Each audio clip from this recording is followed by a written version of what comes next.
goat. Hey, who let that goat out? What is this place? It looks like the heart of Project Kronos. Could be. Do you think we gave that horrid thing the slip? I really hope so. After seeing what that black smoke can do to humans, I wouldn't want... What the hell? How did that thing get out? No time for questions now! Run, Professor! Run! Quick, the bunker door! Help me close it, Evangeline!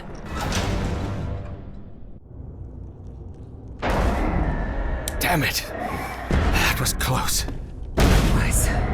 I hope this chamber is shut tight. If not, we'd better find another exit. Otherwise, we're trapped in here.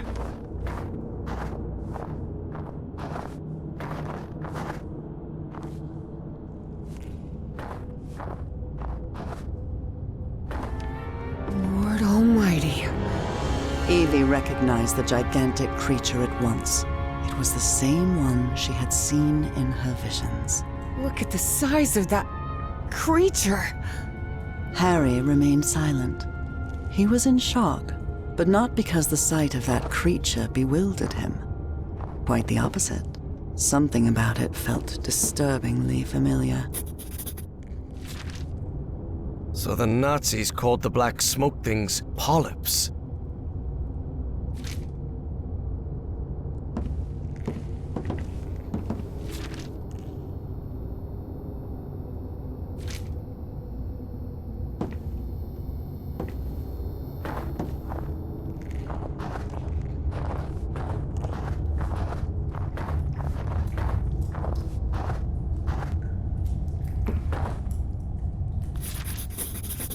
Apparently, the Nazis tried to communicate with that creature.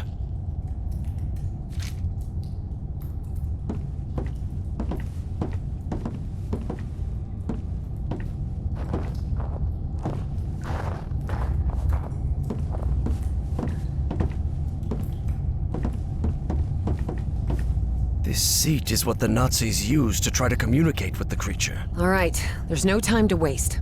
Try connecting me to that machine, Professor. Evie knew perfectly well that the professor was about to rattle off a whole list of reasons why they shouldn't go through with it, but she had neither the time nor the patience to listen to them. And before you say anything, yes, Professor, we have to do it. Because we're trapped in here. And yes, Professor, it does have to be me. Because I'm the one who has dreamed of that creature. And the one who understands its language. I know you're trying to protect me, but I need you to trust me. Just this once? Before the argument had even started, Harry had to concede defeat. You're impossible, do you know that?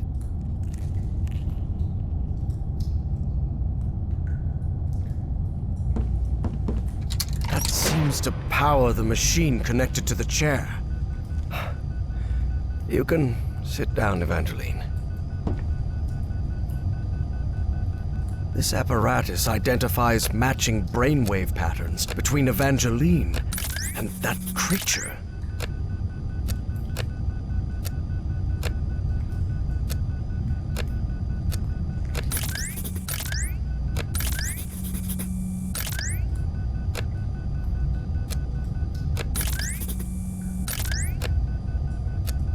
Another brainwave match. Good.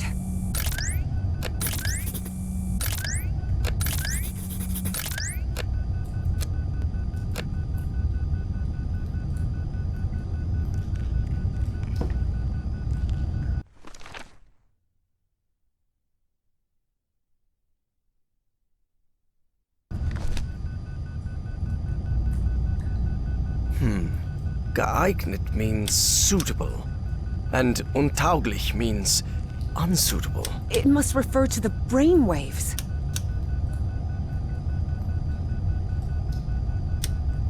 Looks like everything is set.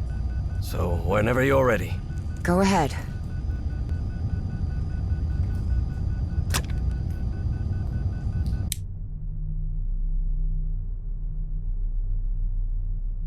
Evie found herself, in the literal blink of an eye, in a completely different place. And it would happen to her more than once that day.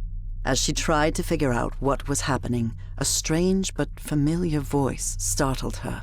Evie. Velh'Kan nakar I have been waiting for you for millions of years, it said. Are you? I am the great engineer of Pnakotus. After so much trouble, Evie was finally before the great engineer. It was her one chance to ask everything she needed to know. I need answers. What do you want from me? What do you want me to do? Everything is set. You must close the loop. Close the loop? What are you talking about? Take my ship. Travel to Pnakotus, the Pnakotus of your time. Stop, Bowen. My race will be saved. Do you want me to... Is there any way I can set you free? You will do it when you close the loop. Or maybe you did it when you closed the loop. The complex Ythian language made no distinction between verb tenses. Therefore, that sentence could be understood as an instruction given in the past, present, and future alike. I can understand your language. How is that possible? Your mind in my body. My mind in your body. How is... When did that happen?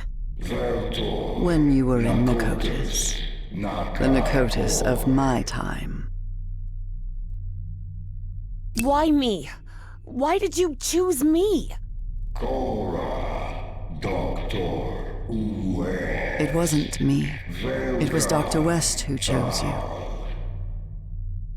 What? But what am I supposed to do? I'm just... You can close the loop. You must close the loop. But how am I going to do that? Where is the Pnakotus of my time? You need to remember its location. Remember. Remember it? How?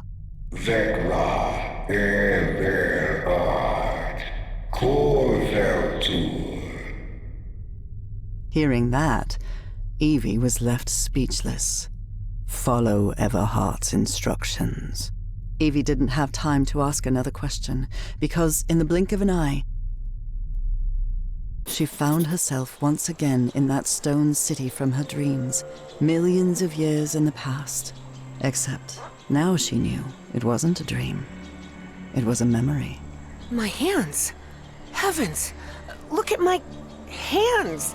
Those Ythian appendages could hardly be called hands, but that was how Evie perceived them.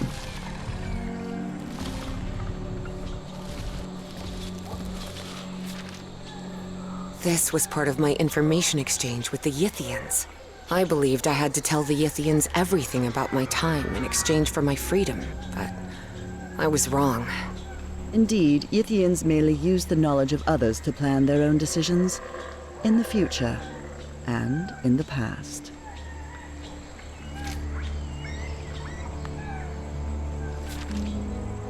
Looks like I also took notes of what happened here in Pnakotus.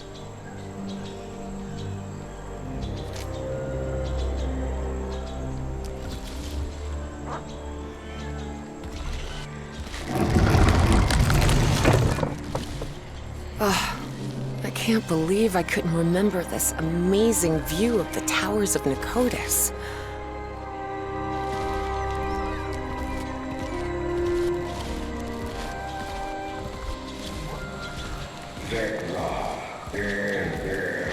Find Everhart's notes and follow them.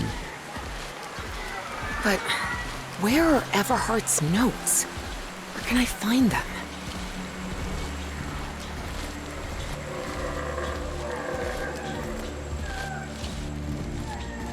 I always thought my dreams didn't take place here on Earth, but now I understand that this is how Earth used to be, millions of years ago. Specifically, when the Earth's landmass was fused into one continent, Pangaea. Look at how tiny that Dimetrodon looks now.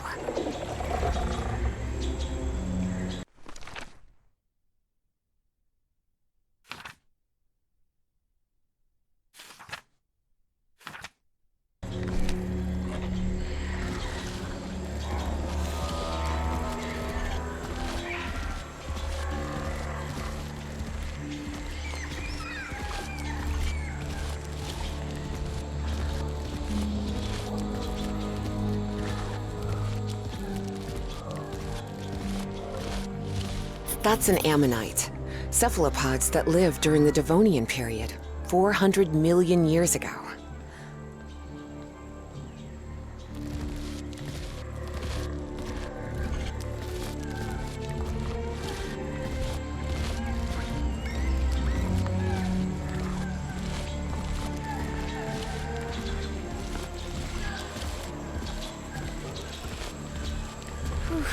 These ceilings sure are high.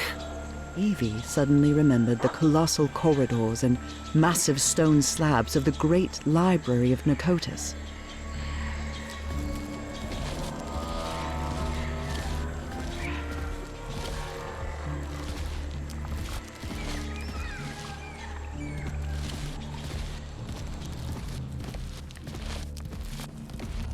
What is this thing? I remember it. Whoa! My goodness! I'd forgotten about these light conveyor belts. That seems to be a mammoth, late Pliocene, 2.5 million years ago.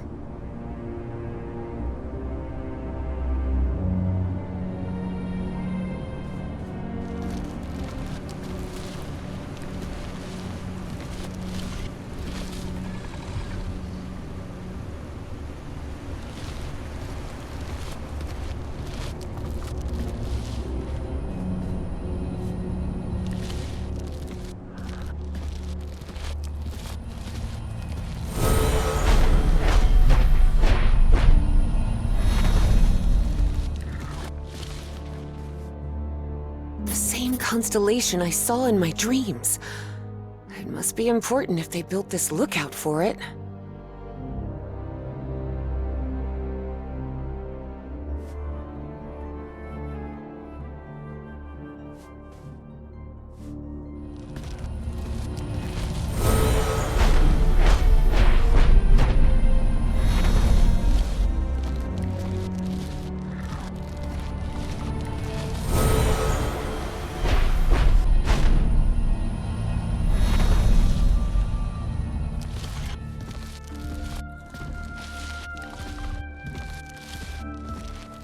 I remember this. I went to the Great Library every day.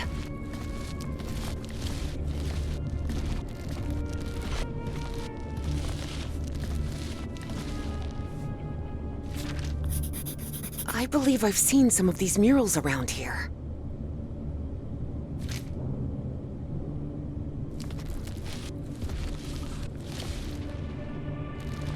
Look at all these volumes. All that knowledge! I wish I could come back here someday and read through all of these.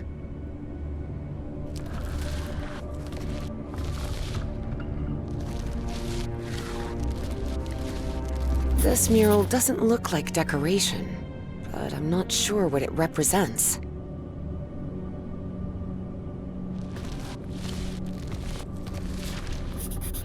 Wow.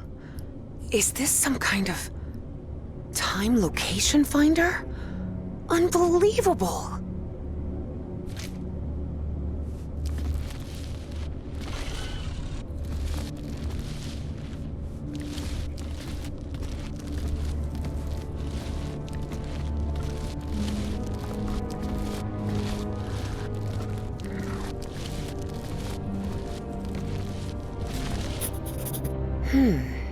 This observatory must be used to find the constellations associated with a specific time and location. This This is the altar I worked in. Looks like I deciphered the numeric coding of the Yithians. This is the ink I used to write with.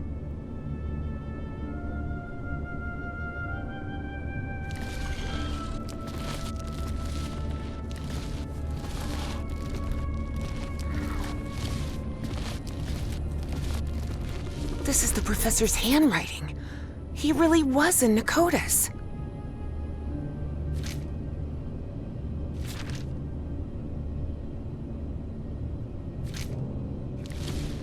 The professor drew a solar system map? But what for?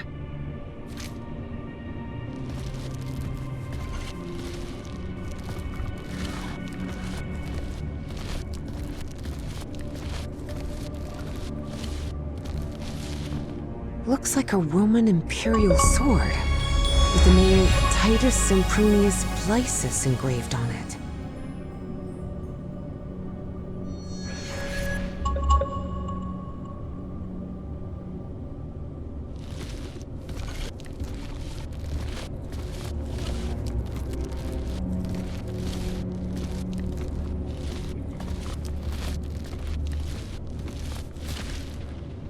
I don't understand this language.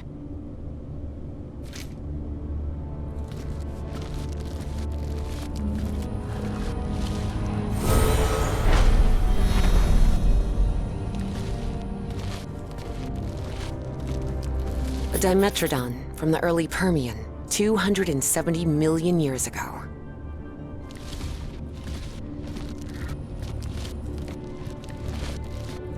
Tyrannosaurus rex. A dinosaur from the late Cretaceous period, 68 million years ago.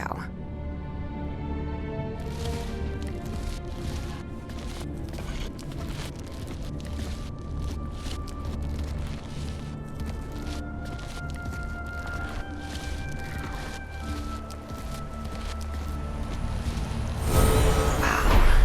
Everything is so beautiful here.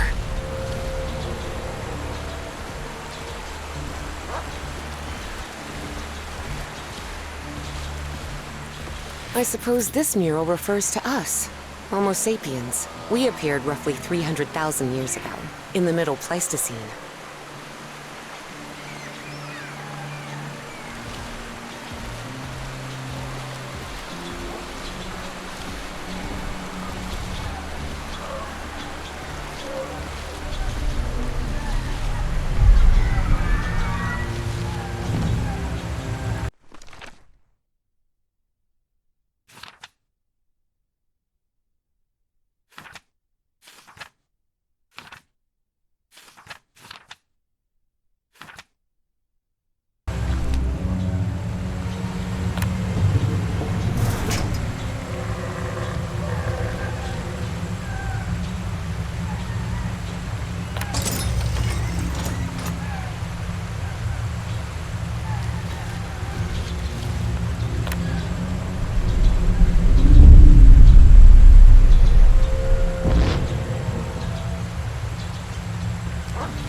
Yes! This is the constellation I've been looking for!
89345. Yes, I remember now. Those were the coordinates.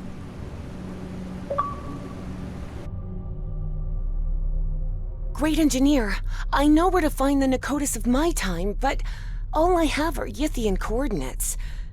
And there's no way out of here. There's one of those black smoke polyps on the other side of the chamber door. Take my vessel. What? The vessel? You mean the spaceship? Evie's heart skipped a beat. Piloting a flying saucer was something straight out of a science fiction novel. But the vessel door won't open. How am I supposed to... Your mind is now fully synchronized with the Yithians. Travel to Pnakotus. Stop, Bowen. Close the loop. But what about you? I can't just leave you trapped here. It is irrelevant. Close the loop. And with those final words, as Evangeline blinked, she found herself standing before Harry, back inside the Spitzbergen bunker again. Evangeline? Can you hear me? Are you all right? Yes, Professor. I'm here. I'm just a little bit dizzy. Well, did you manage to talk with that thing? What did you find out? We have to use the spaceship to get out of here. What? How? Did that creature give you a crash course in flying saucers or something? No, it's not that. But... wow.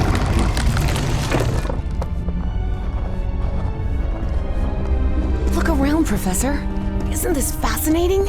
There doesn't seem to be any power. You sure you can pilot this spaceship? I'm not sure pilot is the right word, Professor. I'm not even sure ship is the right word. This looks more like a building than a vehicle.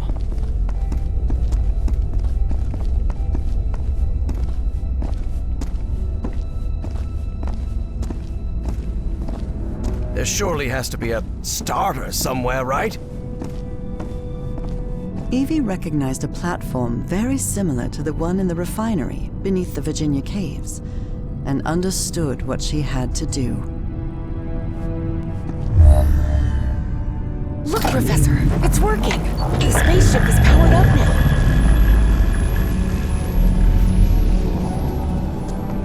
Damn it, where's the steering wheel? It probably doesn't need one.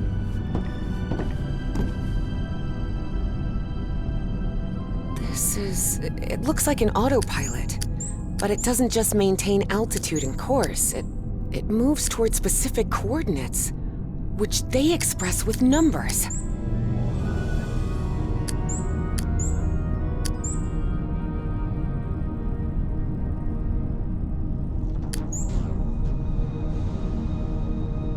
No, this isn't working.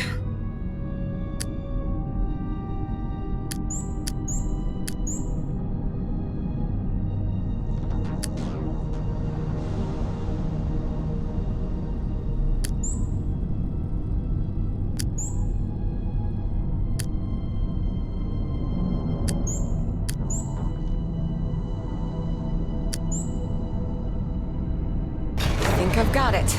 I've set the navigation system to the coordinates of Pnakotus. There you are, Professor. The steering wheel.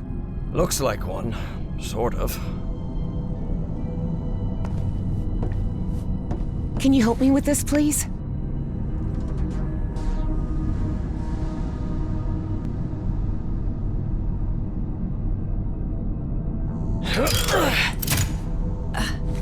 Buckle up, Professor. Whoa! Whoa! Professor, better find something to hang on to. Hey, it's moving! Look, it's breaking the ice! So where are we headed? To Pnakotus, or what's left of it. Those dreams you had about that place? They weren't dreams. You were there, millions of years ago. Millions of years ago? What are you talking about? The great race of Yith can transfer its mind to the past, present, or future. At some point, they exchanged minds with you. Good heavens. Can you imagine what that must be like? To move freely I through— can imagine what the Nazis would have done if they'd gained that power. And don't forget, that Stahl fella still is among Bowen's gang of kooks. I'm not sure which I hate more, kooks or Nazis. In any case, I don't think anyone should meddle with that knowledge. As I've told you before, there are things we shouldn't... Evangeline, can you hear me? Evangeline? Oh, for heaven's sake, what's happening to you now? time and space? Evangeline found herself in an unfamiliar place in an instant. For the fourth time in just a few hours. Oh, come on. Now what? What's going on? The difference was that this place didn't look like a Pnakotic construction at all. Nor was she inside the body of an alien creature. It just looked like the future. Why am I connected to this machine? And is this... This isn't my body. Where am I? Evie jolted in shock. If she was in this body, then who was with Harry on the spaceship to Pnakotus?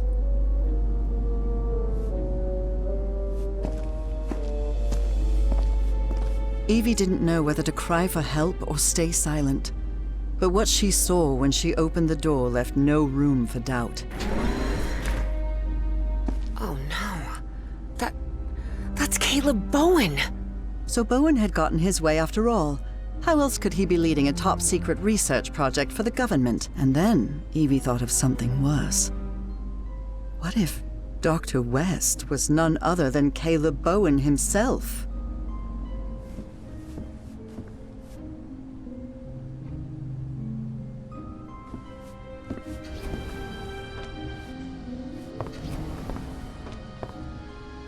Is this a computer? That's small? But the ENIAC model at Miskatonic takes up an entire room. A computer that connects to other computers. They must have used really advanced Yithian technology to create this.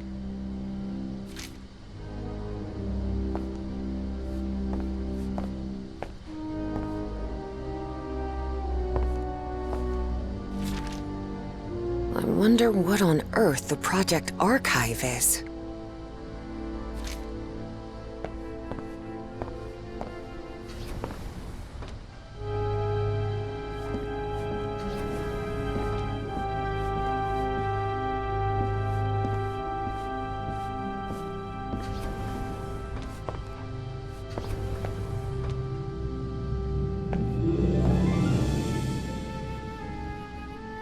Some things never change.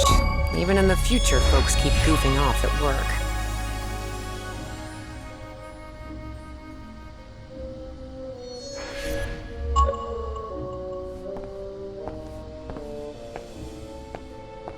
"2006?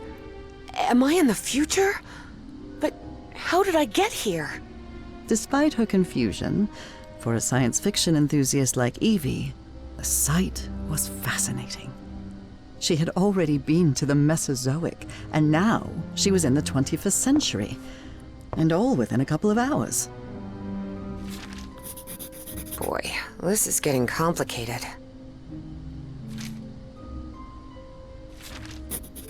Huh. This device appears to interface directly with the brain.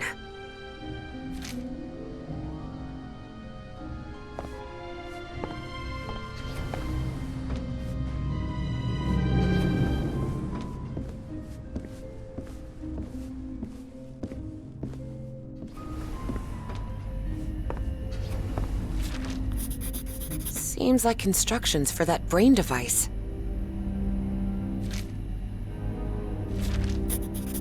Good. That's useful.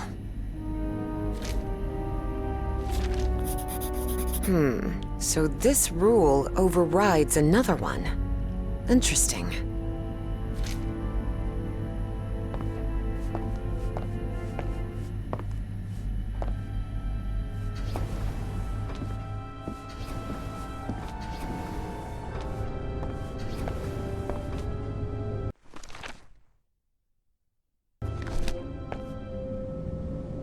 What kind of machine is this?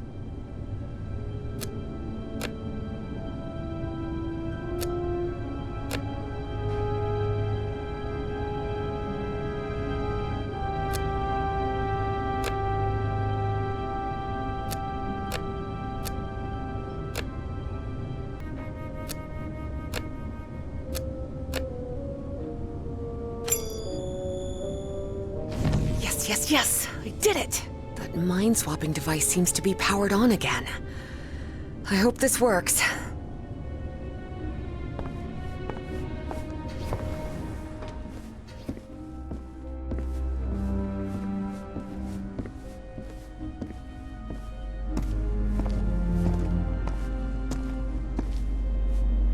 God, I hope this works. I need it to work. It's got to... Professor Everhart, listen carefully to what I have to tell you, please. Evangeline, are you... I am not Evangeline. I am Dr. West.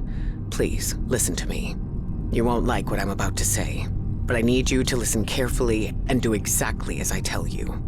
A greater plan is unfolding, and you must fulfill it to guarantee the survival of not only the human race, but of the space-time continuum itself.